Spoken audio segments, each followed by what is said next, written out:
United States of America, a nation built on the promise of progress and prosperity, finds itself grappling with an unprecedented crisis. A federal funding freeze, enacted with the stroke of a pen, has brought the machinery of government to a grinding halt. Essential services, relied upon by millions of Americans, hang in the balance. From the bustling hallways of federal agencies to the quiet desperation of families facing uncertain futures, the impact of this freeze is as immediate as it is far-reaching. The gears of government, once humming with activity, have fallen silent, leaving a void of uncertainty and fear.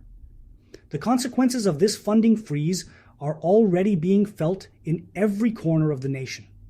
Federal employees, the backbone of our government, face furloughs and lost wages, their livelihoods hanging in the balance. Social programs, a lifeline for the most vulnerable among us, teeter on the brink of collapse, leaving countless individuals and families without a safety net. In the eye of this political storm stands former President Donald Trump, a figure no stranger to controversy. His response to the funding freeze has been swift and predictable: denial. With characteristic defiance, he has distanced himself from the decision, pointing fingers at others within his own administration. Trump's claims of ignorance, however, ring hollow against the backdrop of his own rhetoric. This is a president who has long advocated for smaller government, a president who has surrounded himself with individuals who share his disdain for federal bureaucracy. His attempts to shift blame onto others, particularly Elon Musk and Russell Vought, have done little to quell the growing outrage. Instead, they have only served to fuel suspicions of a hidden agenda, a calculated plan to dismantle the federal government from within. At the heart of this unfolding drama lies the Office of Management and Budget, an agency tasked with overseeing the federal budget. Leading the OMB is Russell Vought, a figure known for his staunch conservative ideology and his unwavering loyalty to Donald Trump. Vought, the architect of a controversial plan known as Project 2025, has long advocated for a radical downsizing of the federal government. His vision, outlined in stark detail in the Project 2025 blueprint, calls for the elimination of entire departments, the mass firing of federal employees, and a dramatic reduction in the scope of government services.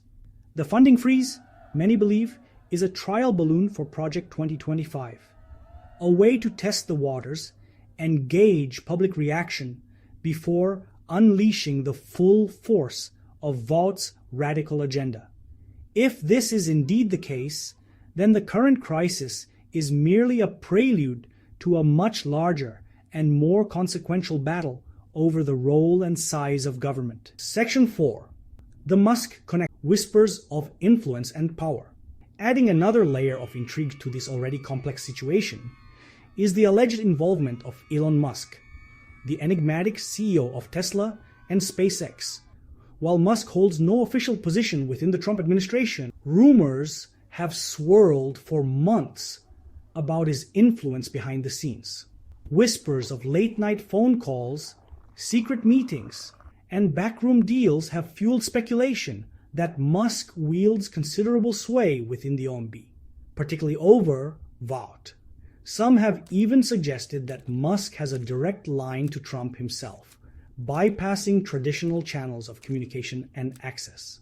The nature and extent of Musk's involvement in the funding freeze remain unclear. His well-documented libertarian leanings and his past statements about the need to disrupt government bureaucracy have done little to quell the suspicions of those who see his hand at work in this latest crisis. A severance, shrouded in doubt, empty gesture, or calculated maneuver. In an apparent attempt to quell the growing unrest and deflect criticism, the Trump administration has announced a severance package for federal employees affected by the funding freeze. This offer, however, has been met with skepticism and derision by many, who see it as too little too late. Critics argue that the severance package is nothing more than a public relations stunt, a cynical attempt to buy the silence of federal employees, while the administration continues to dismantle the government from within. They point to the paltry sum offered to employees, the lack of clarity about eligibility, and the absence of any guarantee of future employment as evidence of the offer's disingenuousness. This severance offer, rather than calming the waters, has only served to further muddy them. It has raised more questions than answers, fueled more suspicions than it has allayed, and left many wondering what the true motivations behind this offer really